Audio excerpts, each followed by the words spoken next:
गोपालजी महाराजांचा असून मराठी भाषिक भक्त समाजास सहज समजावे म्हणून हिंदी भाषेतून मराठी भाषेत रूपांतरित करण्यात आलेला आहे.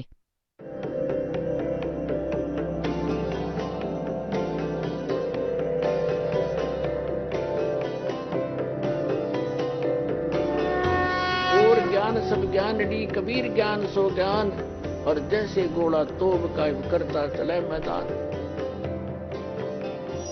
जगद्गुरु तत्वदर्शी संत रामपालजी महाराजांचे अमृत वचन सर्व पवित्र धर्मांच्या व पवित्र शास्त्रांच्या आधारावर. पुण्यात्म्यांनो, परमेश्वर कबीरजींनी आपल्या द्वारा रचलेल्या सृष्टीबद्दल जी माहिती दिली आहे त्यात खूपच विस्ताराने सांगितलं आहे. आता हे श्री ब्रह्माजी, विष्णूजी आणि शिवजी विमानात बसले आहेत. दुर्गाने त्या विमानाचं आकाशात उड्डाण केलं. हे जिथे पोहोचलं तिथं ब्रह्माजी विराजमान होते आणि एक ब्रह्माजी विमानात बसलेले आणि एक ब्रह्माजी समोर बसलेले ब्रह्मलोकामध्ये. आणि तिथं पाहिलं तर विष्णू आणि शिवजी विचारत होते की हा दुसरा ब्रह्मा कोण आहे. म्हणजे विमानातला ब्रह्माजी त्यांना विचारत होता की हा दुसरा ब्रह्माजी कोण आहे. तर ते म्हणाले की मला काही माहिती नाही ते कोण आहेत ते. तर हे कोण होते. ह्या काळाने जसं आपल्या सृष्टीच्या रचनेच्या प्रारंभी सांगितलं होतं, त्यांनी या ब्रह्मांडाच्या टॉपमोस्ट प्लेसवर म्हणजे उंच शिखरावर 3 स्थानं बनवली होती. आपल्याला एक चित्र दाखवतो ब्रह्मांडाचं, त्यातून सहज समजेल. पहा, एक ब्रह्मांडाचं लघुचित्र आहे. हे पहा, हे एक अंड्यासारखा आकार आहे. याचा अंड्यासारखा आकार आहे. याचा एलिप्टिकल असा आकार आहे, असा शेप आहे. आता हे पहा, खालून सुरुवात करूया. सगळ्यात खाली हा पाताळ लोक, तलातल, रसातल, सुतल, अतल, महातल, तलातल आणि वितल. हा पृथ्वी लोक. हे शिवलोक, ज्याला शिवपुरी पण म्हणतात. ब्रह्माजींचा लोक ब्रह्मापुरी, विष्णूजींचा लोक विष्णुपुरी. आता हे जे क्षेत्र आहे, हा आहे कॉमन स्वर्ग आणि नरक. हे आहे धर्मराय लोक, म्हणजे इथला न्यायाधीश बनवलेला आहे काळानं, जिथे सगळ्यांचं अकाउंट असतं. आणि हे जे सगळं स्थान आहे हे ब्रह्मलोक आहे. हे जे स्थान आहे याला ब्रह्मलोक म्हणतात. हा एक स्वर्ग आहे. इथे इंद्र पण असतो, पण हा इंद्र वेगळा आहे आणि म्हणून याला महाइंद्र म्हटलं आहे. हे इथे काय केलेलं आहे ना, हा महास्वर्ग आहे. यातच याने एक वेगळाच असा आणखी एक डुप्लिकेट काम करून ठेवलंय. एक नकली सतलोक, नकली अलखलोक, नकली अगमलोक, नकली अनामी लोक अशी रचना करून ठेवली आहे. इथे ही 88,000 खेडी आहेत. इथं ही सप्तपुरी आहे. आणि ह्या सगळ्या ब्रह्मलोकाच्या वरती हा ब्रह्मलोक आहे. ह्या ब्रह्मलोकाच्या वर याने इथं 3 गुप्त स्थानं बनवली आहेत. तुम्हाला सांगितलं होतं की एक हे रजोगुण प्रधान क्षेत्र आहे. यामध्ये हा काळ क्षरपुरुष स्वतः ब्रह्माचं रूप धारण करून राहतो आहे आणि सोबत आपली पत्नी दुर्गाला सावित्रीच्या रूपात ठेवतो. हा इथून अंतर्धान पावला आहे आणि विमानाच्या आधी इथं येऊन पोचला. हे एक तमोगुण प्रधान क्षेत्र आहे, जिथे हा महादेव महाशिव रूपात राहतो आणि दुर्गाला आपल्या म्हणजे उमा रूपात ठेवतो. आता हे एक सतोगुण प्रधान क्षेत्र आहे. पुढे हे स्वतःच विष्णुरूप धारण करून तिथे विराजमान होतात आणि दुर्गाला महालक्ष्मी रूपात ठेवतो. आता जेव्हा त्यांचं विमान येऊन पोहोचलं या रस्त्याने, पहिलं त्यांनी पाहिलं हा इंद्राचा लोक पाहिला. पहिल्यांदा हे मोठे मोठे वृक्ष पाहिले आणि मग इथून इथं प्रवेश केला. याच्या पुढे जाऊ शकत नाहीत ते. त्यांचं विमान महाइंद्रला पाहून ह्या रस्त्याने असं बाहेर निघालं आणि परत इकडे येऊन पोहोचलं. पुढे जाऊन त्यांनी काय पाहिलं की हा ब्रह्मा, हा कालपुरुष बसला होता इथं. आणि मग तिथून त्यांचं विमान या इथे आलं. तिथे त्यांनी अजून एक शंकरदेव पाहिले. हा काल होता. स्वतः क्षरपुरुषानं तिथं 3 रूपं धारण केली होती. आणि मग ते विष्णू लोकात आले. तिथे अजून एक विष्णू होता आणि ही लक्ष्मी बसलेली होती. ही दुर्गा ह्या विष्णुरूपी काळावरती चौरी ढाळत होती.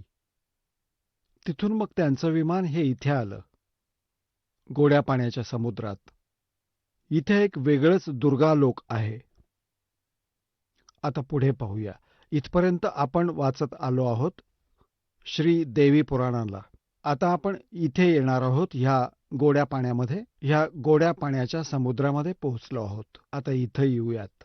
पुण्यात्म्यांनो, आज आपले सद्ग्रंथ जे प्रमाणित करत आहेत, हे ज्ञान परमेश्वर कबीरजींनी 600 वर्षांपूर्वी आपल्या सच्चिदानंद घनब्रह्मवाणीमध्ये, कबीरवाणीमध्ये लिपिबद्ध करून ठेवलं आहे. आजपासून 600 वर्षांपूर्वी. आणि आज या सद्ग्रंथांमधून आम्हाला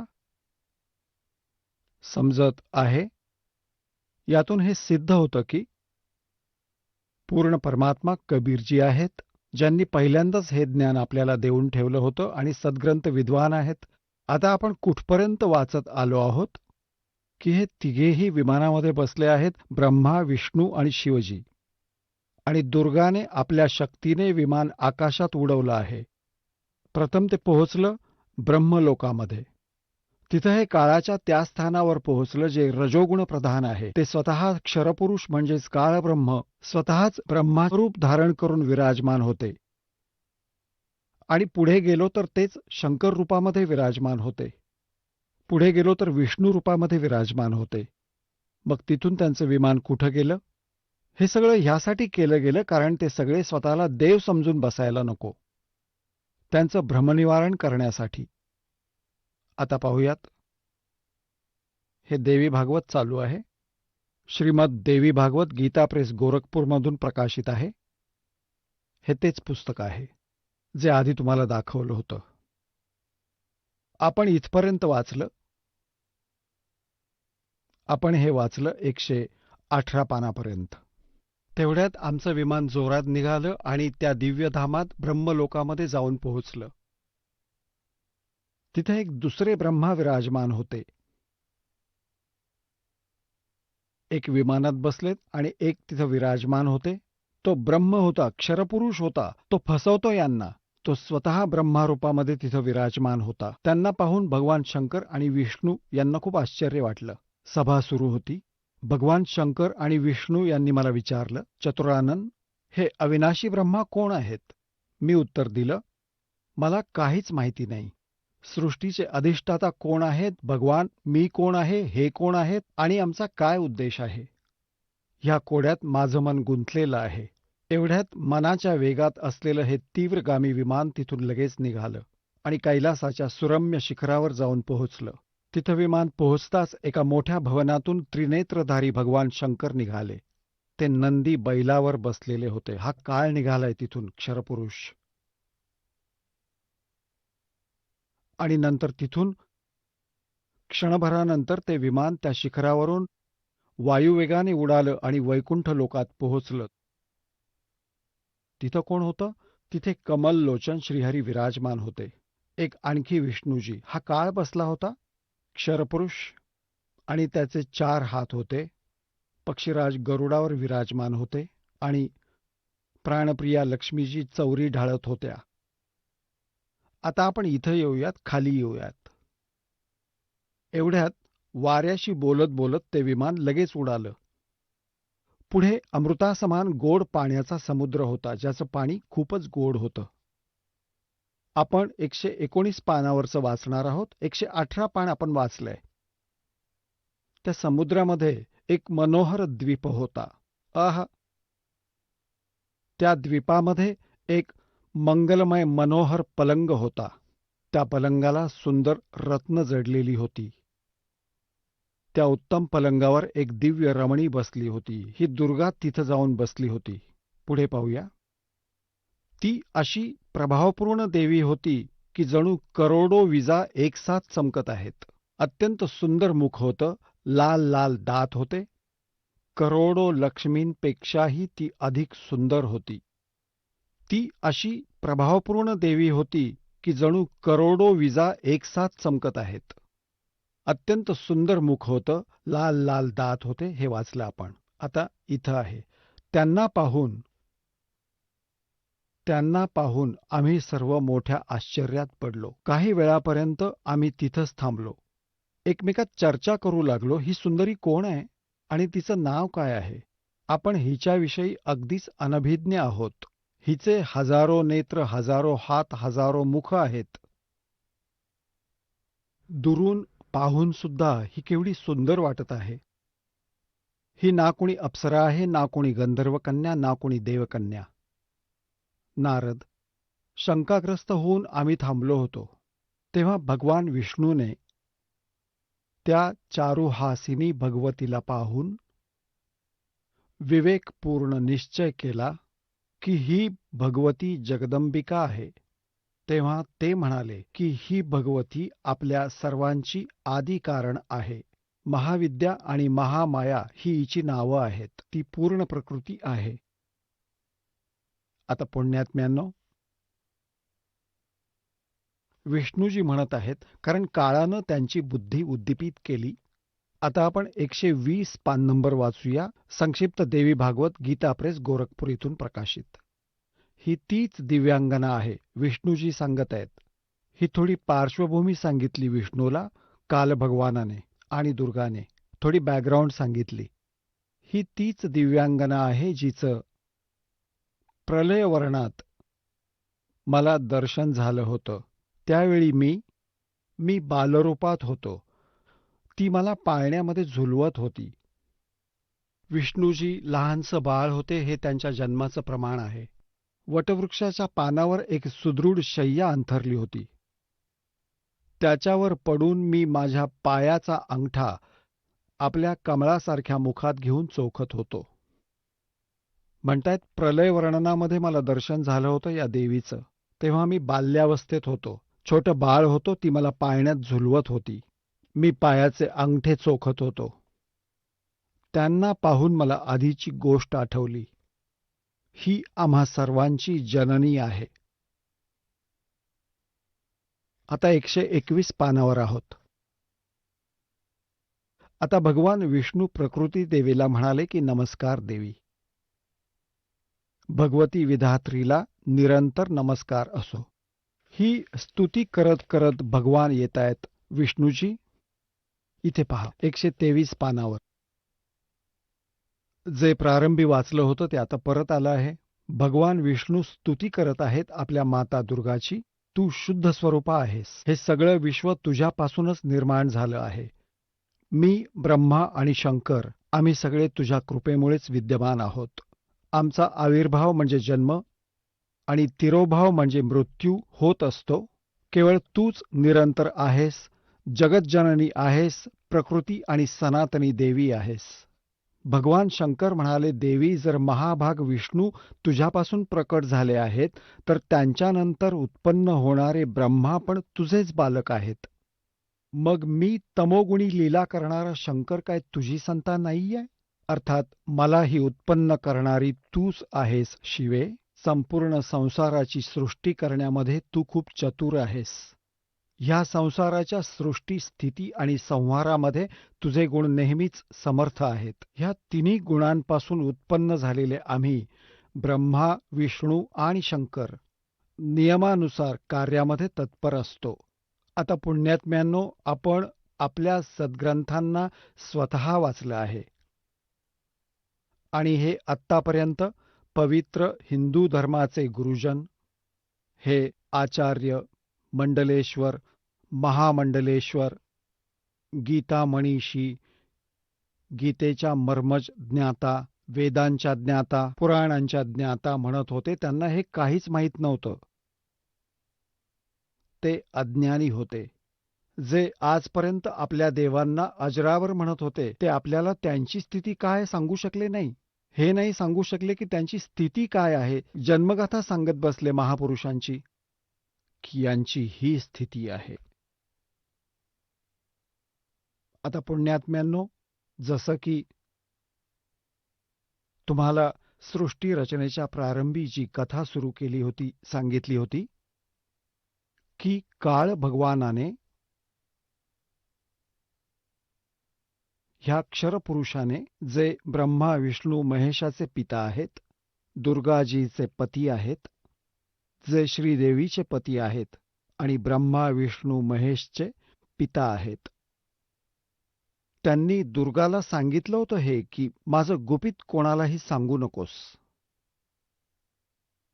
हे हे खूप कठोरपणे सांगितलं होतं. तर देवीने ह्याच उद्देशाने ब्रह्मा विष्णू महेश यांना ह्या क्षरपुरुषाचं ज्ञान दिलं नाही. आता दुर्गाला ह्याने सांगितलं होतं की माझं रहस्य कोणालाही सांगू नकोस. अशा प्रकारे दुर्गानं ते गुपित कोणालाही सांगितलं नाही, तरीही सत्य लपू शकलं नाही. आता ह्यावरूनच असं प्रमाणित करून दिले देवी भागवतमध्ये की ब्रह्माजींनी वेद वाचले. दुर्गाला विचारलं की वेदांमध्ये हे लिहिलं आहे की फक्त एक ब्रह्म, ज्याच्या बरोबरीचा दुसरा नाहीये. ब्रह्म म्हणजे परमात्मा पण असतो, ब्रह्म म्हणजे भगवान पण असतो. तो एकच परमात्मा पूजेच्या योग्य असतो.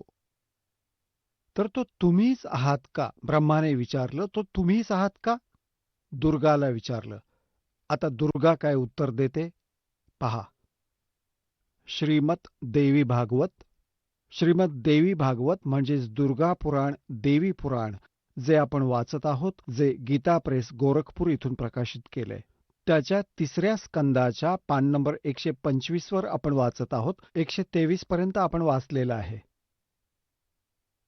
इथं 124 वरती पहा.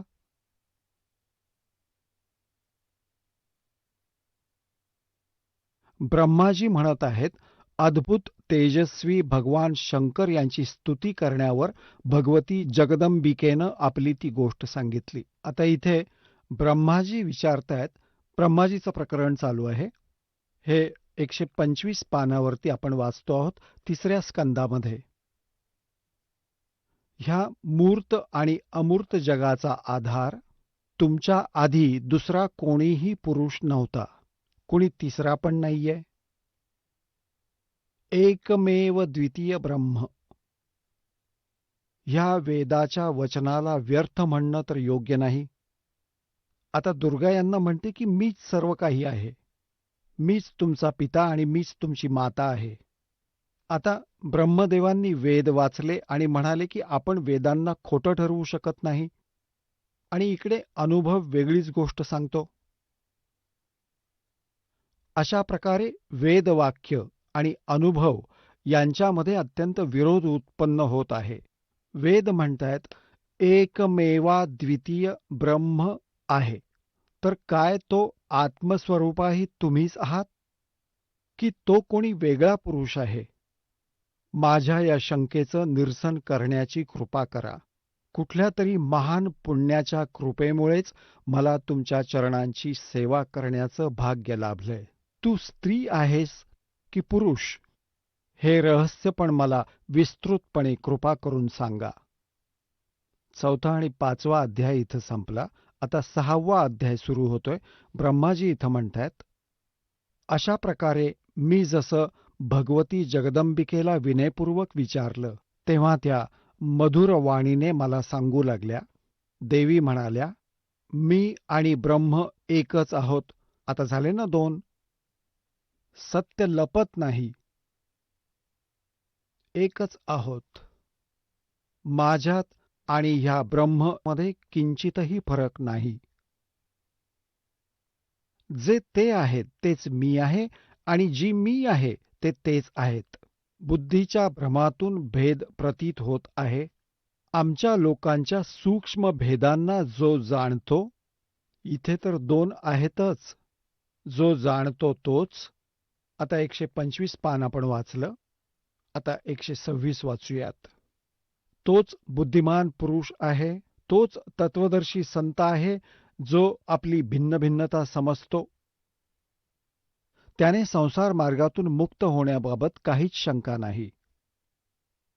ब्रह्म एकच आहे. पुढे पहा. मी शक्तिरूप धारण करून पराक्रम करते. गौरी, ब्राह्मी, रौद्री, वाराही, वैष्णवी, शिवा, वारुणी, कौबेरी, नारसिंही आणि वासवी ही सगळी माझीच रूपं आहेत. विभिन्न कार्य उपस्थित झाल्यावर त्या त्या देवींमध्ये आपली शक्ती स्थापित करून मी सर्व व्यवस्था करते. हो, त्या त्या देवींना निमित्त बनवणं माझा स्वभाव आहे. आता पुढं पाहूया. आता पुण्यात्म्यांनो, आपण वाचत आहात आपल्या सद्ग्रंथांना तुम्ही स्वतः. आपण जे 3ऱ्या स्कंदामध्ये आणि पृष्ठ नंबर 125 मध्ये वाचलं, ब्रह्माजी म्हणतायत की मी जेव्हा दुर्गेला विचारलं, माता जगदंबिकेला, की वेदात लिहिलं आहे की एकमेव द्वितीय असे ब्रह्म, अद्वितीयम, ज्याच्यासारखा दुसरा कोणीच असू शकत नाही, तो ब्रह्मच सगळं आहे. तिकडे उपनिषद आणि तुम्ही जे म्हणत आहात की मीच सर्व आहे, मीच सृष्टीची रचना करणारी आहे, माझ्याशिवाय कोणीही नाहीये, तर मग ह्या वेदवाक्यांना खोटं तर नाही म्हणतायत. आमचा अनुभव सांगतो की परमात्मा निराकार आहे आणि वेद म्हणतायत की तो साकार आहे, तर मग आमचे अनुभव आणि यथार्थमध्ये खूप विरोध आहे. तर काय तो ब्रह्म तुम्हीच आहात की दुसरा कोणी आहे? ब्रह्माजींनी विचारलं. आता दुर्गा तर आधी फसवते त्यांना की त्या ब्रह्मामध्ये आणि माझ्यामध्ये काही अंतर नाहीये. तो आणि मी एक. आमच्या दोघांमधला सूक्ष्म भेद जो कोणी जाणतो तो परमपुरुष आहे, विद्वान पुरुष आहे, तत्वदर्शी आहे.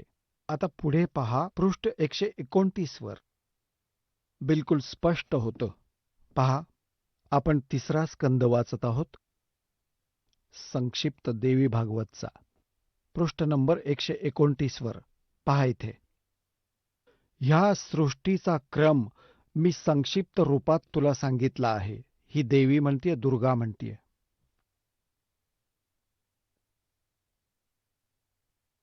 इथं देवीचं प्रवचन चालू आहे. देवी म्हणाली, हे देवी सांगतीये. हे 129 पानावर.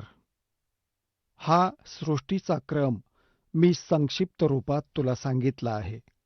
महानुभाव देवतांनो, ब्रह्मा, शिव आणि विष्णूला दुर्गा म्हणतीये, आता माझं कार्य सिद्ध करण्यासाठी विमानात बसून तुम्ही लवकर या, लगेच या, जा.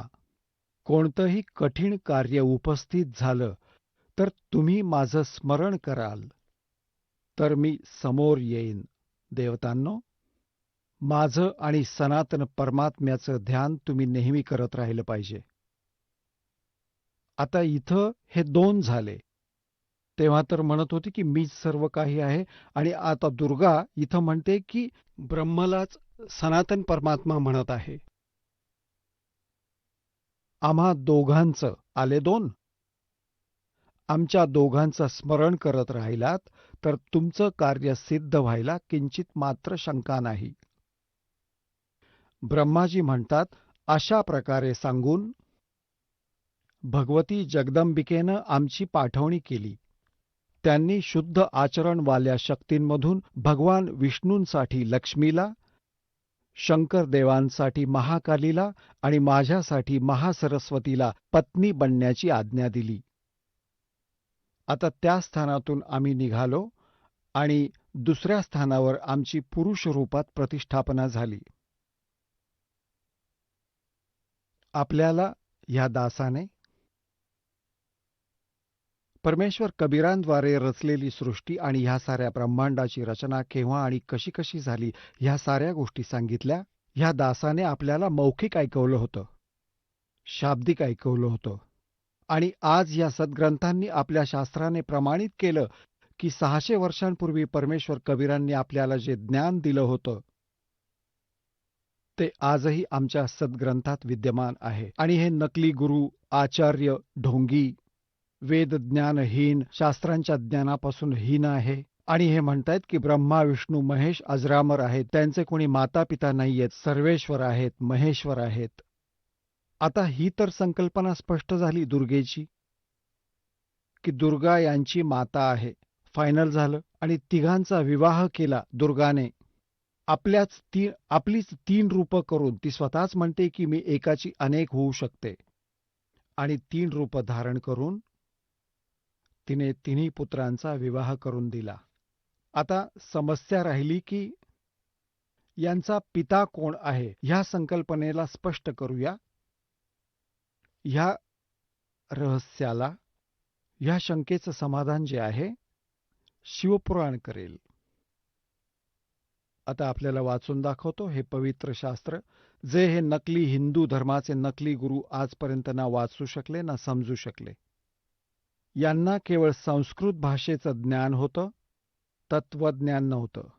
आणि आपण यांना मानत राहिलो की हे संस्कृत भाषा जाणणारे ऋषी, महर्षी, ब्राह्मण आहेत आणि यांनी वेद आणि पुराणांना नीट वाचलं असेल, यांनी योग्य सांगितलं असेल आम्हाला. आणि कबीर देवजी, कबीर साहेबजी मानव रूपात, विणकर रूपात 600 वर्षांपूर्वी बनारसमध्ये आले होते. ते सांगत होते की हे खोटे सांगतायत सगळे, हे सद्ग्रंथांशी परिचित नाहीत, हे परमात्म्याच्या भाषेशी परिचित नाहीत. तर त्यावेळी आपला विश्वास बसला नाही, कारण हे खोटे गुरु आचार्य म्हणत होते की कबीर तर अशिक्षित आहे, हा संस्कृत भाषा जाणत नाही, हा तर खोटे बोलतोय. ब्रह्मा, विष्णू, महेश यांच्याविषयी, यांचा जन्म मृत्यू सांगतो, यांच्या मातापितांविषयी सांगतो. कबीरजी खोटं बोलतायत. कबीर परमेश्वरांनी आपला प्रिय आत्मा धरमदासजींना सांगितलं होतं की धरमदास, कलियुगाची जेव्हा 5505 वर्ष संपतील, तेव्हा माझी ही गोष्ट खरी होईल जी मी आज तुला सांगतोय. काय? अब मैं तुमसे कहूँ चताई, त्रिदेवन की उत्पत्ति भाई। माँ अष्टंगी पिता निरंजन, ये जम दारुण वंशन अंजन। 3 पुत्र अष्टंगी जाए, ब्रह्मा विष्णु शिव नाम धराए। जे आज मी तुला सांगतो आहे की ब्रह्मा, विष्णू, महेश यांची माता दुर्गा आहे आणि पिता ज्योतिनिरंजन आहे. हा काल क्षरपुरुष आहे. हे माझं जे वचन आहे, आजपासून कलियुगाची 5505 वर्ष संपतील तेव्हा हे खरं ठरेल. आता आज जो कलियुगाचा काळ आहे, कलियुगाची आज ही वेळ आली आहे. 5500 जे होतील ते सन 2000 मध्ये होतात. इसवी सन पूर्व. तुम्हाला प्रमाण देतो याचं. तुम्हाला ही संकल्पना स्पष्ट करतो की वर्तमानात कलियुगाचं 5500 वर्ष चालू आहे. 5511 चालू आहे असं समजा आज. आणि याच्या 5 वर्ष आधी म्हणजे सन 2000 मध्ये 5505 वर्ष होतात. तुम्हाला पुरावा देतो. हे पहा, एक हे हिमालय तीर्थ आहे. या पुस्तकाचं नाव आहे हिमालय तीर्थ. आणि हे शंकराचार्य यांच्या परंपरेनं प्रकाशित केलंय. हिमालय तीर्थ. J.P. नंबुरी, उपमुख्य कार्याधिकारी, श्री बद्रीनाथ केदारनाथ मंदिर समिती, ट्रेक्स अँड टूर्स कलकत्ता इथून. याचं पहिलं प्रकाशन 2009 मध्ये झालंय. प्रकाशक आहेत रणजू चक्रवर्ती. हे असं पहा. मुद्रक आहेत गिरी प्रिंट सर्व्हिस कलकत्ता. आता याच्या पृष्ठ नंबर 42 वर आपल्याला दाखवतो. पान नंबर 42. पुस्तक आहे हिमालय तीर्थ. आणि इथं पहा शंकराचार्यांचं विवरण आहे. आदी केदारेश्वरांसमोर शंकराचार्यजींची दिव्य संगमरवरी मूर्ती आहे. शिवरहस्यानुसार एक पुस्तक आहे शिवरहस्य, संस्कृतमध्ये, त्यातून हे घेतलंय. त्रिसहस्रे वर्षाणाम शंकरो यती, अर्थात कलियुगाची 3000 वर्ष व्यतीत झाल्यावर बौद्ध मीमांसकांच्या मतावर विजय प्राप्त करण्यासाठी शंकर यतीच्या रूपात आविर्भूत होतील. म्हणजे शंकर भगवान हेच आदी शंकराचार्यांच्या रूपामध्ये कलियुगाची 3000 वर्ष व्यतीत झाल्यावर बौद्ध मीमांसकांच्या मतावर विजय प्राप्त करण्यासाठी शंकर यतीच्या रूपामध्ये आविर्भूत होतील शंकराचार्यांच्या दर्शनानंतर, असं पुढं लिहिलं आहे. आता आम्ही दुसरं आपल्याला दाखवतो. आता यावरून सिद्ध होतं की कलियुगाची 3000 वर्ष संपतील तेव्हा आदी शंकराचार्यांचा जन्म होईल. आता हे दुसरं पुस्तक याचं प्रत्यक्ष प्रमाण आहे की ख्रिस्ताच्या 508 वर्ष आधी शंकराचार्यांचा जन्म झाला. आता पहा, हे पुस्तक आहे ज्योतिर्मय ज्योतिर्मठ. हे आहेत आदी शंकराचार्यजी आणि हे आहेत आत्ताच्या वर्तमानातले श्री स्वरूपानंदजी. शंकराचार्य हे 2 पीठांचे शंकराचार्य आहेत. दोन्हींचं स्वामित्व यांच्याकडे आहे. हे पुस्तक आहे ज्योतिर्मय ज्योतिर्मठ. आणि इथे पहा, जानेवारी 2007 मध्ये छापलंय.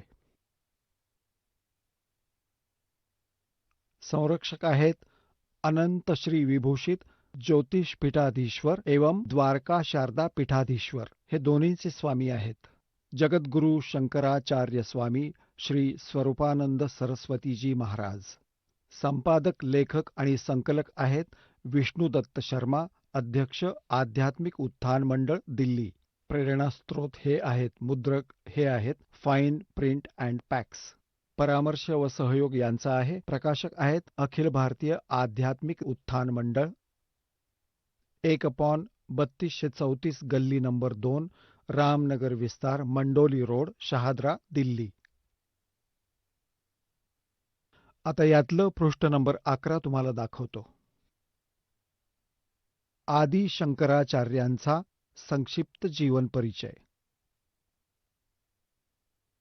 जवळजवळ 2500 वर्षांपूर्वी शंकराचार्यांचा जन्म चर्मराती आस्थेच्या युगात केरळ प्रांतात पूर्णा नदीच्या तीरावर कालाडी गावामध्ये धर्मनिष्ठ नंबूद्री वैश्य शैव ब्राह्मण श्री शिवगुरू व धर्मपरायण सुभद्रा यांच्या घरात झाला. श्री शिवगुरू तैत्तरीय शाखेचे यजुर्वेदी होते, जे आदी शंकराचार्यांचे वडील होते. शंकराचार्यांचा जन्म भगवान शंकरांच्या आशीर्वादाने झाला, म्हणून त्यांचं नाव शंकर ठेवलं गेलं. गुरु परंपरेतील मठांच्या मतानुसार त्यांचा अवतार काळ इसवी सन पूर्व 508 मानला गेला आहे. 476 साल मानला आहे. 476चा अर्थ असा आहे 32 वर्षांचं वय असताना त्यांचा देहांत झाला. आता याच्यातून 32 वजा केले तर एवढेच येतात, 476. म्हणजे 508 वर्षांपूर्वी. इथे यांनी अंदाजाने म्हटलंय की साधारणपणे 2500 वर्षांपूर्वी त्यांचा जन्म झाला. कुठे? आणि यावरून हे सिद्ध होतं की इसवी सन पूर्व 508 वर्ष हे 2007 मध्ये लिहिलं आहे. जर इसवी सन 2000 असं आपण धरलं तर तेव्हापासून 508 वर्ष आधी, म्हणजे 2000च्या 2508 वर्ष आधी. म्हणजे मी त्यात 3000 मिळवले तर 5508 वर्ष झाली. आणि 1994 पासून या दासाने ही नामदानाची आज्ञा झाली. सन 2000 मध्ये कृपा झाली, परमात्म्याने दया केली. हे सद्ग्रंथ पाहिले. 2000 नंतर या सद्ग्रंथांना, जे आपले सद्ग्रंथ आहेत, यांना पाहून दासाने पुस्तकाची रचना केली, परिभाषा प्रभू की. मग परमेश्वर का सार संदेश आणि गहरी नजर गीता में म्हणजे भगवद्गीतेचा यथार्थ अनुवाद केला. तर परमात्म्याने सांगितलं होतं की जेव्हा कलियुगाची 5505 वर्ष संपतील, त्यावेळी मी ह्या आज सांगितलेल्या गोष्टी खऱ्या होतील. धर्मदास, काय सांगितलं होतं परमात्म्याने? की ब्रह्मा विष्णू महेश नाशवंत आहेत, त्यांना जन्ममृत्यू आहे. ब्रह्मा विष्णू महेश यांचे पिता ज्योती निरंजन क्षरपुरुष हे काल आहेत आणि यांची माता ही देवी दुर्गा आहे. पण त्यावेळी कोणीही मान्य केलं नाही. 600 वर्षांपूर्वी सन 1398 पासून सन 1518 पर्यंत 120 वर्ष परमात्मा हेच ज्ञान देत राहिले. पण या नकली गुरूंनी, या हट्टी आचार्यांनी हे परमात्म्याचं ज्ञान आपल्यापर्यंत पोहोचू दिलं नाही. परमात्मा कबीर म्हणत असत, ये दुनिया अजब दीवानी, मेरी कही एक ना मानी. पहा कसे वेडे झाले आहेत. नकली गुरूंच्या नादाने त्यांच्या दंतकथांना खरं समजतायत आणि आम्ही जे सत्य सांगतोय त्यावर विश्वास ठेवू शकत नाहीयेत. तर यासाठीच परमात्म्याने एक वेळ निवडली होती की ज्यावेळी कलियुग येईल त्यावेळी सर्व जनतेला उपदेश करू. आणि श्रद्धाळू लोक जेव्हा शिक्षित होतील तेव्हा स्वतःच्या डोळ्यांनी सद्ग्रंथांचं वाचन करतील आणि धन्य होतील. आम्हाला परमात्मा हवा आहे आणि आपण या सर्व सद्ग्रंथांना, पवित्र 4 वेदांना, पवित्र 18 पुराणांना आणि पवित्र श्रीमद भगवद्गीतेला सत्य मानत आलो आहोत आणि सत्य मानत आहोत. त्यामध्ये जे लिहिलंय त्याचा आपण आज स्वीकार केला पाहिजे. हे लोकवेद सांगणाऱ्या आचार्यांपासून, गुरूंपासून आपण दूर राहिलं पाहिजे. यातच आमचं शहाणपण आहे. आणि परमेश्वर कबीरजी म्हणतात, जान बूझ साची तजय और करे झूठ तेने, ताकि संगत हे प्रभु सोपन में बिना दे. एवढी प्रमाण देऊन सुद्धा या भोंदूंना ते सोडत नाहीत, सत्य स्वीकारत नाहीत. त्यांच्यासाठी म्हटलं आहे, जान बूझ साची तजय और करे झूठ तेने, ताकि संगत हे प्रभु सोपन में बिना दे. त्यांची संगत नको म्हणजे दूरच बरं, जे एवढे पुरावे पाहूनही मान्य करत नाहीत. ह्या आदि शंकराचार्यांनी सुद्धा, ह्या शंकराचार्यांनाही ब्रह्मा विष्णू महेश यांची खरी स्थिती माहीत नाहीये. त्यांना अजरामर म्हणतायत ते. तर पुण्यात्म्यांनो, परमात्मा कबीरजींनी सांगितलंय, एक ना भूला दो ना भूली, ये भूले सब संसारी. आता आपण पुढे जाऊया. आता श्री ब्रह्मा विष्णू महेश यांच्या पित्याबाबत स्पष्ट करायचंय. आता त्यांचं चरित्र मी तुम्हाला शिवपुराणात दाखवतो. हे पहा, शिवपुराण, संक्षिप्त शिवपुराण, सचित्र मोटा टाइप, केवल हिंदी.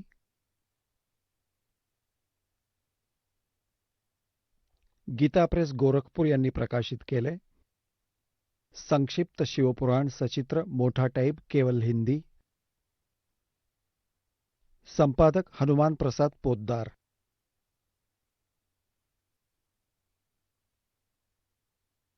प्रकाशक आणि मुद्रक आहेत गीता प्रेस गोरखपूर,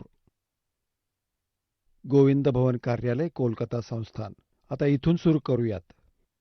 ही रुद्र संहिता 98 पानापासून सुरू करूयात. संक्षिप्त शिवपुराण. हा रुद्र संहितेचा 5वा अध्याय इथं संपतोय. आपला पुत्र नारदाचं ते बोलणं ऐकून लोकपितामह ब्रह्मा तिथं असं म्हणाले. आता रुद्र संहितेचा 6वा अध्याय आपण वाचूया. ब्रह्माजींनी म्हटलं, ब्रह्मन, देव शिरोमणी, तुम्ही नेहमी सर्व जगावर उपकार करत असता. लोकांचे हित करण्याच्या इच्छेने तुम्ही अतिशय चांगला प्रश्न विचारला आहे. ज्यावेळी सर्व चराचर जग नष्ट झालं होतं, सर्वत्र फक्त अंधकारच अंधकार पसरला होता.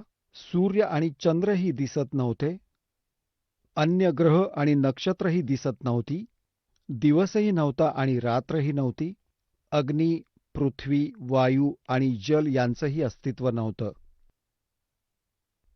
तेव्हा तत्सत ब्रह्म ह्या श्रुतीमध्ये जे सत्य सांगितलं आहे तेच एकमेव सत्य होतं. आता पृष्ठ 100 वर संक्षिप्त शिवपुराण रुद्रसंहिता आपण वाचतोय. ज्या परब्रह्माविषयी ज्ञान व अज्ञानाने पूर्ण उक्तींद्वारे अशा प्रकारे विकल्प केले जातात, त्याने काही काळानंतर दुसरी इच्छा प्रकट केली. त्याच्या अंतरात एकापासून अनेक होण्याचा संकल्प उमटला. तेव्हा त्या निराकार परमात्म्याने आपल्या लीलाशक्तीने स्वतःसाठी मूर्तीची कल्पना केली. जे मूर्तिरहित परब्रह्म आहे त्याची मूर्ती भगवान सदाशिव आहे. अर्वाचीन आणि प्राचीन विद्वान त्यांनाच ईश्वर म्हणतात. त्यावेळी एकटं राहून स्वेच्छेने विहार करणाऱ्या त्या सदाशिवाने आपल्यापासून स्वतःच एका स्वरूपभूता शक्तीची निर्मिती केली, जी त्याच्या शरीरापासून कधीही वेगळी होणार नव्हती. त्या पराशक्तीला प्रधान, प्रकृती. आता लक्षात घ्या, ही कोण आहे? ही दुर्गा आहे, जी कालच्या शरीरापासून बाहेर निघाली. त्यावेळी एकटं राहून स्वेच्छेने विहार करणाऱ्या त्या सदाशिवाने, सदाशिव कोण आहे? तो काल आहे. आपला विग्रह म्हणजे शरीरातून स्वतःच एका स्वरूपभूता शक्तीची निर्मिती केली, हे ब्रह्म सांगतायत. आता परमेश्वर कबीरजींनी सांगितलं आहे की काळाने दुर्गाला खाल्लं होतं, त्याच्या पोटातून परमेश्वर कबीरजींनी तिला बाहेर काढलं. इथं यांची मिळती जुळती गोष्ट आहे, कारण परमेश्वर कबीरजींनी ब्रह्माजींना हे ज्ञान दिलं होतं आणि ब्रह्माजींनी आपला अनुभव आणि कबीरजींचं सांगणं यातून या गोष्टीला पूर्णत्व दिलं. त्यावेळी एकटं राहून स्वेच्छेनं विहार करणाऱ्या त्या सदाशिवानं आपल्यापासून स्वतःच एका स्वरूपभूता शक्तीची निर्मिती केली, जी त्याच्या शरीरापासून कधीही वेगळी होणार नव्हती. त्या पराशक्तीला प्रधान, प्रकृती, गुणवती, माया, बुद्धितत्वाची जननी व विकाररहित सांगितलं आहे. त्याच शक्तीला अंबिका म्हटलं आहे. तिलाच प्रकृती. हे लक्षात ठेवा की दुर्गेला प्रकृती असंही म्हणतात. सर्वेश्वरी आणि त्रिदेव जननी, तिन्ही देवांची माता ब्रह्मा, विष्णू, महेश यांची जननी दुर्गेला म्हणतात. त्रिदेव जननी, नित्या आणि मूळ कारण असंही म्हणतात. सदाशिवाने निर्मिलेल्या या शक्तीचे 8 हात आहेत. समजलं का ह्या दुर्गेविषयी सगळं? नाना प्रकारची आभूषणं तिच्या अंगाची शोभा वाढवतात. ती देवी नाना प्रकारच्या गतींनी संपन्न आहे आणि अनेक प्रकारची शस्त्रास्त्र धारण करते. स्पष्ट झालं? एकटी असूनही ती मायेच्या योगाने अनेक होते. तिनेच 3 रूपं धारण केली होती: सावित्री, लक्ष्मी आणि उमा, ज्यांनी ब्रह्मा, विष्णू आणि महेश यांच्याशी विवाह केला होता. एकटी असूनही ती मायेच्या संयोगाने अनेक होते. ते जे सदाशिव आहेत, ही क्षरपुरुषाबद्दल माहिती दिली आहे ब्रह्मा, विष्णू, महेश यांच्या पित्याविषयी. त्यांना परमपुरुष, ईश्वर, शिव, शंभू आणि महेश्वर म्हणतात. आता पहा 101 पानावर रुद्रसंहितेचा आपण 6वा अध्याय वाचतोय. ते आपल्या पूर्ण शरीरावर भस्म लावतात. त्या कालरूपी ब्रह्मने, याला काल म्हणा किंवा ब्रह्म म्हणा, क्षरपुरुष म्हणा किंवा ज्योतिनिरंजन म्हणा, ह्या कालरूपी ब्रह्मने एकाच वेळी शक्तीबरोबर, नाथ नाही शक्तीबरोबर म्हणजे दुर्गाबरोबर शिवलोक नावाच्या क्षेत्राची निर्मिती केली. त्या उत्तम क्षेत्राला काशी म्हणतात. ते परमनिर्वाणाचं किंवा मोक्षाचं स्थान आहे, जे सर्वोच्च स्थानी विराजमान आहे. ते प्रियकर प्रेयसी रूपातील शिवशक्ती आहे. प्रियकर प्रेयसी रूपातील म्हणजे पती आणि पत्नी रूपातील दुर्गा आणि हा कालरूपी ब्रह्म म्हणा किंवा सदाशिव म्हणा. ब्रह्मा, विष्णू, महेश यांचा पिता दुर्गा आणि काल जे परमानंद स्वरूप आहेत ते त्या मनोरम क्षेत्रात नेहमी निवास करतात. शिव आणि शिवाने, शिव म्हणजे कालरूपी ब्रह्म, कारण तो शिवाचे रूपही धारण करतो. आपल्या पुत्राप्रमाणे, कारण आपल्या खऱ्या रूपात तो कधी कोणासमोर येत नाही. शिव म्हणजेच काल, ह्या कालरूपी ब्रह्मने, या कालरूपी ब्रह्मने, शिव आणि शिवाने, काल आणि दुर्गाने प्रलय काळातही या क्षेत्राला आपल्या सानिध्यापासून मुक्त केलं नाही. देवर्षे ब्रह्माजी म्हणतायत नारदाला, एकदा त्या आनंदवनात रमलेले असताना शिवा आणि शिवेच्या मनात, काल आणि दुर्गाच्या मनात, दुर्गा आणि कालच्या मनात, क्षरपुरुषाच्या मनात अशी इच्छा उत्पन्न झाली की दुसऱ्या एखाद्या पुरुषाची निर्मिती केली पाहिजे, म्हणजे बाळाची निर्मिती केली पाहिजे, ज्याच्यावर ही सृष्टी चालवण्याचा मोठा भार टाकून आपण दोघं केवळ काशीला राहून इच्छेनुसार राहावं आणि निर्वाण प्राप्त करावं, असा निश्चय करून शक्तीसहित सर्वव्यापी परमेश्वर शिवने ह्या कालरूपी ब्रह्मने दुर्गाबरोबर क्रीडा केली. आपल्या वाम बाजूच्या 10व्या अंगावर अमृतसिंचन केलं, पतिपत्नी व्यवहार केला. मग तिथून एक पुरुष प्रकट झाला, एका पुत्राची निर्मिती झाली. पहा, 102 पानावर 102 पानावर संक्षिप्त शिवपुराण आपण वाचतोय.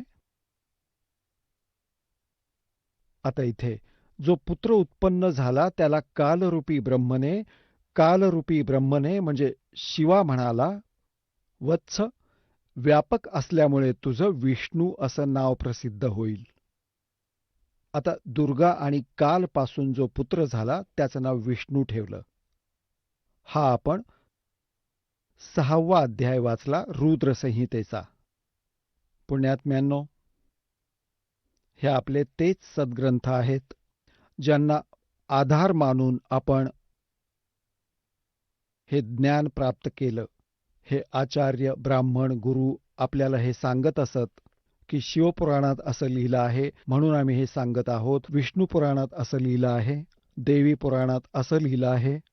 तेव्हा असं वाटत असे की हे ज्या दंतकथा सांगत आहेत तर तसंच लिहिलं असेल, त्यांना संस्कृतचं ज्ञान होतं. आज हे सद्ग्रंथ त्या लोकवेदांच्या विपरीत माहिती देत आहेत.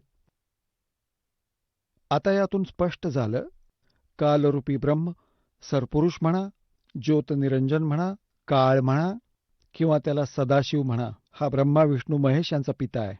आणि दुर्गा म्हणा, प्रकृती म्हणा, आणि ही यांची माता आहे. ह्या दोघांच्या संयोगाने श्री विष्णूची उत्पत्ती झाली. हे आपलं शिवपुराण स्पष्ट करतंय. चला आता आपण त्या श्रद्धाळूंचे अनुभव जाणून घेऊयात ज्यांनी जगद्गुरू तत्वदर्शी संत रामपालजी महाराजांकडून दीक्षा प्राप्त केलेली आहे, तसेच त्यांच्याद्वारा सांगितलेल्या भक्ती मार्गावर चालत आहेत. नमस्कार. सतसाहेब, आपलं नाव? बाळासाहेब एकनाथ नेवल, आपण कुठून आलात? मुक्काम पोस्ट भगूर, तालुका वैजापूर, जिल्हा औरंगाबाद. आपला व्यवसाय काय आहे? शेती व्यवसाय आहे. संत रामपालजी महाराजांची गुरुदीक्षा आपण कधी घेतली? 23 जुलै 2019. संत रामपालजी महाराजांची गुरुदीक्षा घेण्या अगोदर आपण व आपला परिवार कोणती भक्ती साधना करत होतात? गावातील देवतांची पूजा करणं, शेजारच्या गावात शिर्डीला जाणं, शिर्डी साईबाबांच्या दर्शनाला जाणं, मोठा देवीला जाणं, त्यानंतर शनी शिंगणापूरला शनीच्या दर्शनाला जाणं, प्रत्येक ठिकाणी असे आसपासचे देवदेवता, पंढरपूरला विठोबांच्या दर्शनाला जाणं, सर्व काही भक्ती आम्ही करत होतो. जर तुम्ही एवढी भक्ती करत होतात तर तुम्ही संत रामपालजी महाराजांची शरण किंवा त्यांची नामदीक्षा का घेतली? सर, मला दारूचं व्यसन होतं आणि दारूचं व्यसन असल्यामुळं मला आमच्या घरामध्ये सतत कलह निर्माण व्हायचा. मी दारू पिऊन यायचो आणि घरात भांडणं व्हायची आणि त्यानंतर घरचे माझ्या व्यसनामुळं थोडे परेशान असायचे. तर मग मला बाकी माझी मित्रमंडळी किंवा कोणी सल्ला द्यायची की पंढरपूरला गेल्याने दारू सुटते किंवा गुरु केल्याने दारू सुटते. तर मी अनेक ठिकाणी या देवतांची पूजा व्यसन सुटण्यासाठी करायचो आणि घरातील कलह नष्ट व्हावा ही माझी इच्छा असायची, परंतु व्यसनातून मी मुक्त होत नव्हतो. त्यानंतर सरजी, मी प्रथम औरंगाबादला आसारामजी बापू आले होते. तर माझ्या एका मित्राने असा सल्ला दिला की आसारामजी बापूंची दीक्षा घेतल्यानंतर व्यसन सुटतं. तर त्या कार्यक्रमाला मी आवर्जून हजर राहिलो. हजर राहिल्यानंतर त्यांनी मला त्या ठिकाणी मला एक मंत्र दिला.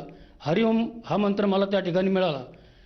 परंतु मला त्या मंत्रानेही कुठल्या प्रकारचा परिणाम झाला नाही. मी व्यसनातून मुक्त झालो नाही आणि दारू पिण्याचं माझं सतत चालूच असायचं.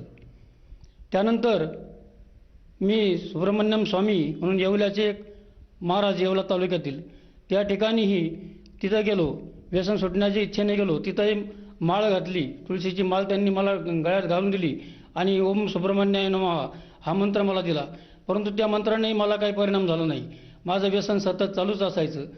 त्यानंतर पुन्हा असंच काही माझ्या मित्रांनी आणि नातेवाईकांनी सांगितल्यामुळं मी पुन्हा त्या नारायणगिरी महाराजांकडे जाऊन मी परत पुन्हा एकदा माळ घातली. परंतु त्या माळेचाही मला काही उपयोग झाला नाही. त्यांनी मला रामकृष्ण हरी हा मंत्र दिला होता. त्या मंत्रानेही माझ्यावर काही परिणाम झाला नाही. त्यानंतर पुन्हा देवगडचे, नेवासा तालुक्यातील देवगड येथील गिरीजी महाराज यांच्याकडेही मी गेलो. त्या ठिकाणी पुन्हा माळ घातली. परंतु ती माळही टिकली नाही. पुन्हा मी जे व्यसन आहे ते करत होतो. त्यानंतर विरुळीतील शांतिगिरीजी महाराज, औरंगाबाद जिल्ह्यातील शांतिगिरीजी महाराज त्यांच्याकडेही गेलो. त्यांनी ओम शांती हा मंत्र मला दिला आणि त्या ठिकाणी मी अनुष्ठान पण केलं. परंतु त्यावेळेसही मला काही उपयोग झाला नाही. व्यसन माझं चालूच असायचं. मांसाहार करणंही करत होतो कधीमध्ये, परंतु जास्त दारू जास्त आहारी गेलो होतो मी. त्यानंतर असंच मी एक दिवस काय झालं की मी व्यसन करून आमच्या शेजारच्या गावात आलो आणि संध्याकाळी 7:30चा टायमिंग होता. त्या टायमिंगवर मी घरामध्ये कोणी नसताना मी चॅनल चालू केलं. ते चॅनल लागलं साधना चॅनल. त्यावर रामपालजी महाराजांचा कार्यक्रम चालू होता. रामपालजी महाराज कोण आहेत हे पण मला माहीत नव्हतं. परंतु ते कार्यक्रम मी आवर्जून बघायला लागलो. हे कोण व्यक्ती आहे, असे काय बोट ठेवून काय सांगतात म्हणून. तर ते मला ते माझ्या घरात कपाटामध्ये भगवद्गीता ही ठेवलेली होती. ते म्हणायचे की या भगवद्गीतेत सांगितलेले श्लोकांचे अर्थ हे गुरु नीट समजावून सांगू शकत नाही, याचे अर्थ असे असतात. तर मी भगवद्गीता उघडून बघितली तर ते मला खरोखर ते ज्ञान समजायला लागलं, पटायला लागलं की ही सत्य भक्ती आहे आणि महाराज सांगतात हे 100% सत्य आहे. त्या दिवसापासून मग मी ते कार्यक्रम रोज नित्यनियमाने बघायला लागलो आणि ते कार्यक्रम बघत असताना हे मग भक्तांचे आलेले अनुभव, इंटरव्ह्यू ते पण मी बघायला लागलो. त्यात कोणाला कॅन्सर झाला, कोणाला TB झाला, कोणाची व्यसनी, कोणाचे काय जे काय असेल ते त्या प्रत्येक भक्त सांगत होते. काय काय फरक पडला, कसा गुण आला, व्यसनातून कसा मुक्त झालो, कॅन्सरने कसं मुक्त केलं, दवाखान्यातून बाहेर काढून गेलेले पेशंट कसे नीट झाले, हे मला ते खूपच माझ्या हृदयामध्ये ठसायला लागलं की अशी कुठल्या प्रकारची भक्ती, असे कोणते महाराज आहे की आतापर्यंत ज्यांनी बऱ्याचशा ठिकाणी बरेच गव्हर्नमेंटने व्यसनमुक्त केंद्रही काढलेले आहेत. त्या ठिकाणी व्यसनी लोक नीट होत नाहीत. आम्ही बऱ्याच ठिकाणी ते चिखली, बुलढाणा या ठिकाणी सुद्धा जाऊन आलो.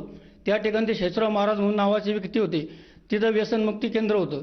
तिथंही आमच्या औरंगाबाद जिल्ह्यातील बरेचसे लोक जात होते. जातानाही पित होते, येतानाही पित होते. मी स्वतः तेच केलं होतं. त्यानंतर एका ठिकाणी जळगाव जिल्ह्यात शेजारी गाव आहे त्या ठिकाणी खानदेशमध्ये तिथे एक महाराज असे चटके देत होता अंगाला. ते चटके त्या ठिकाणी मी 2 वेळा जाऊन आलो. त्या चटक्याने आम्हाला काही परिणाम झाला नाही. त्यांना चटके महाराज म्हणत असतात. त्यानंतर असे बरेचसे महाराजांना आम्ही व्यसनमुक्तीचा होण्यासाठी बऱ्याच ठिकाणी प्रयत्न केले, परंतु कुठल्याही प्रकारचं काहीही परिणाम न झाल्यामुळं आम्हाला व्यसनातून मुक्ती मिळाली नाही. परंतु हा कार्यक्रम बघत असताना मला संत रामपालजी महाराज हे माहिती नसताना पण ते महाराजांचे प्रवचन मला आवडू लागले आणि मी नित्यनेमानं रोज संध्याकाळी 7:30ला बघू लागलो. बघत असताना व्यसनमुक्ती समजायला लागली. नंतर ते पुस्तकं जिने के राह, ज्ञानगंगा, त्या खाली कार्यक्रम चालू असताना पट्टी येत होती. त्या पट्टीवर नंबर दिले जात होते आणि त्या नंबरवर लिहिलं जात होतं की अशी पुस्तकं निःशुल्क मिळतात, तुम्ही मागवू शकता. SMS केल्यानंतर ते 3-4 दिवसाचं माझ्याकडे पोस्टामध्ये पुस्तक आलं. त्याच पोस्ट सेवा होती. पोस्टाने सेवा झाली ती आणि ते पुस्तक माझ्यापर्यंत मिळालं. मी ते वाचल्यानंतर मला ते व्यसनाचे परिणाम समजले. व्यसन केल्याने काय पापाचे प्रकार काय असतात, व्यभिचार केल्याचे प्रकार काय असतात, सुरापान केल्याचे पापाचे प्रकार काय असतात, ते पाहून माझ्या शरीराला थरकाप सुटला. हे इतके भयंकर आपल्या हातून हे पाप आजच्या जन्मामध्ये घडत आहे आणि पुढचे जन्म आपल्याला कसे मिळणार, म्हणून मी ते व्यसन मुक्त होण्यासाठी आणखी प्रयत्न करू लागलो. आणि घरात मान आणि बाहेर समाजात मानहानी किंवा नातेवाईकात किंमत मी किती सत्य बोललो, कोणी सत्य म्हणत नव्हतं. आणि माझा स्वभाव सरळ आणि सोजवळ असल्यामुळं माझा प्रत्येकाने फायदा घेतलेला आहे त्यावेळेस.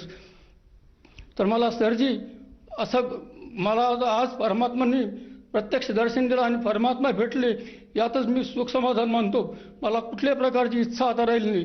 परमात्मा ज्या ठिकाणी भेटले तीच इच्छा पूर्ण झाली असं मी समजतो.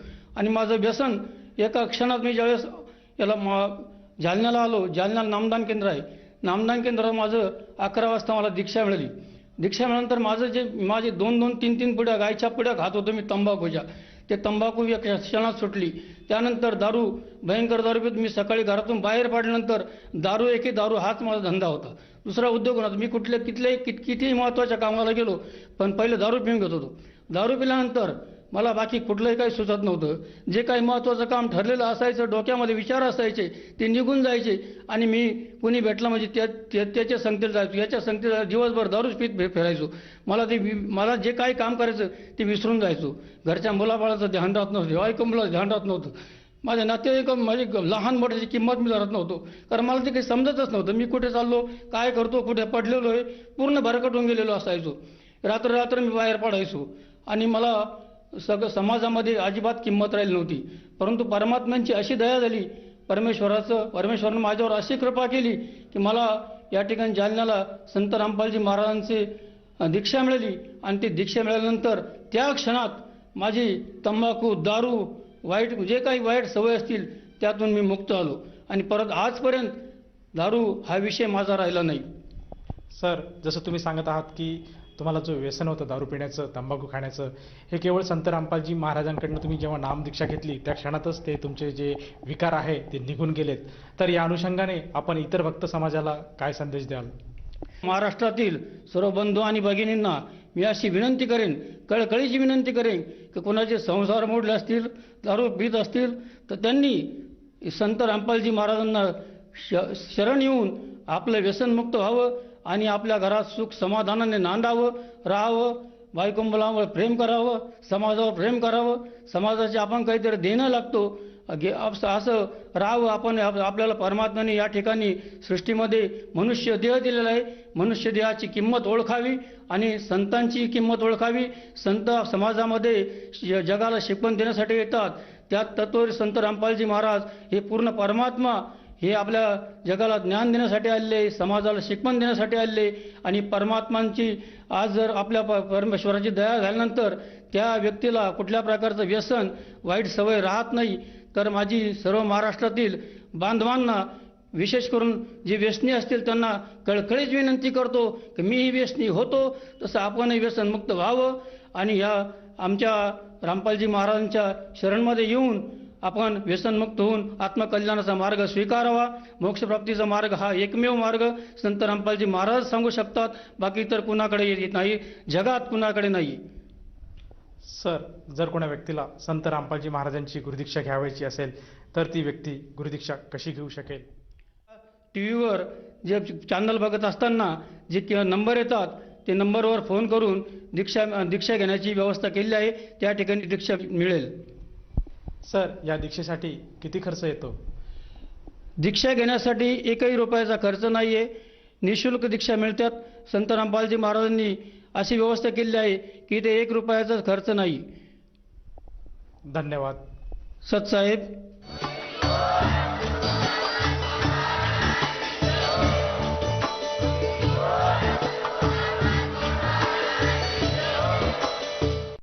आपण ऐकत होता जगद्गुरु तत्वदर्शी संत रामपालजी महाराजांचे मंगल प्रवचन.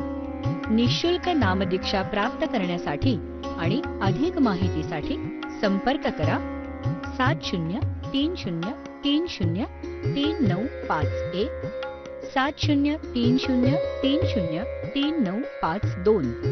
आमची वेबसाईट आहे www.jagadgururampalji.org. सर्व पवित्र धर्मांच्या व पवित्र शास्त्रांवर आधारित प्रमाणित अनमोल पुस्तक ज्ञानगंगा किंवा जगण्याचा मार्ग यापैकी कोणतेही एक पुस्तक निःशुल्क मागवण्यासाठी आम्हाला आपले पूर्ण नाव, पूर्ण पत्ता, पिनकोड सहित आणि फोन नंबर लिहून 7030303951 7030303952 नंबरवर SMS करू शकता किंवा आम्हाला 7030303950 नंबरवर व्हॉट्सअप देखील